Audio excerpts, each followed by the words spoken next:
BJP की चिंता ये है कि वो जा रही है। आज की खबर तो आप जानते होंगे ना, हम लोग दिल्ली आ रहे हैं, प्रधानमंत्री दिल्ली से बाहर जा रहे हैं।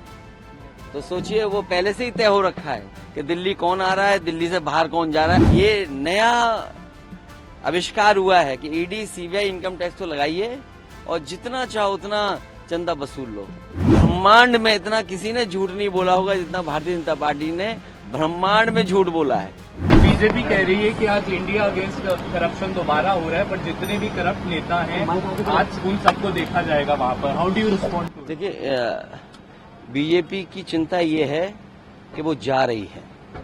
और आज की खबर तो आप जानते होंगे ना, हम लोग दिल्ली आ रहे हैं, प्रधानमंत्री दिल्ली से बाहर जा रहे हैं। तो सोचिए, वो पहले से ही तय हो रखा है कि दिल्ली कौन आ रहा है, दिल्ली से बाहर कौन जा रहा है आज की तारीख में। और जहां तक करप्शन की बात है, एक लंबी सूची है। भाई, हमें क्यों चंदा नहीं दिया, आपको चंदा क्यों नहीं मिला? ये नया आविष्कार हुआ है कि ईडी सीबीआई इनकम टैक्स तो लगाइए और जितना चाहो उतना चंदा वसूल लो। और इस आविष्कार के बारे में बीजेपी कुछ बताएगी, क्योंकि अगर हम आंकड़े निकालेंगे, ब्रह्मांड में इतना किसी ने झूठ नहीं बोला होगा जितना भारतीय जनता पार्टी ने ब्रह्मांड में झूठ बोला है। तो जिस तरह से अरेस्ट किया गया है अरविंद केजरीवाल को, उसको लेकर आप लोगों का? देखिए, अरविंद केजरीवाल जी को अरेस्ट करने से भारतीय जनता पार्टी की पूरी दुनिया में थू-थू हो रही है। पूरी दुनिया में थू-थू हो रही है। एक ही व्यक्ति है जिसके आरोप में, और सरकार जो चाहे वो कर सकती है। ये तो साबित हो गया ना, हेमंत सोरेन मुख्यमंत्री वो जेल चले गए, अरविंद केजरीवाल जेल चले गए। अच्छा, विपक्ष के वकीलों में सब पे आरोप है, और भारतीय जनता पार्टी जो उत्तर प्रदेश से लूट कर रही है, जो जिस तरीके से भ्रष्टाचार कर रही है, क्या उनके खिलाफ कोई कार्रवाई होगी कि नहीं होगी? आज ही के दिन बीजेपी का विधायक, क्योंकि उसके परिवार की महिला सदस्य के साथ पुलिस ने छेड़खानी की है, विधायक धरने पर बैठा है। बीजेपी इसके बारे में क्या कहेगी? सर, अरुण गोविल और बाकी स्टार प्रचारक हैं। अरे, वो कहाँ के स्टार प्रचारक हैं? उनकी और फिल्में नहीं देखी आपने?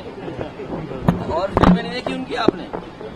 आप देखेंगे देश में जिस प्रकार से अघोषित इमरजेंसी लागू है, दो सिटिंग चीफ मिनिस्टर को जिस प्रकार से अरेस्ट किया गया, और जिस हिसाब से ऑपोजिशन के जितने भी नेता हैं उनको एक टारगेट किया जा रहा है, ताकि जो है फ्री में मोदी जी वॉक इन कर जाएं। वो चुनाव लड़ने से डरते हैं, ऐसा लग रहा है। वो नहीं चाहते कि कोई उनके सामने भी खड़ा होकर के उनसे सवाल पूछे। तो जहाँ भी ऐसी बातें हैं, आप देखिएगा उन पे ईडी सीबीआई इनकम टैक्स कार्रवाई तो कर ही रही है, लेकिन भाजपा के नेताओं पे कार्रवाई नहीं कर रही, बल्कि उनको क्लीन चिट दिया जा रहा है। जो दूसरे दल में था तब तक भ्रष्टाचारी था, भाजपा में आया तो उनका दाग जो है एकदम साफ हो गया, क्लीन चिट मिल जाता है। तो ये तो खुल करके हो रहा है।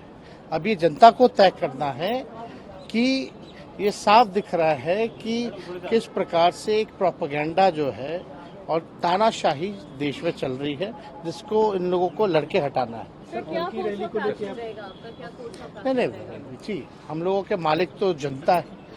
अल्टीमेटली कोई कोर्स ऑफ एक्शन, कोई हाथापाई तो करने वाली बात है नहीं, लेकिन जनता ही मालिक है।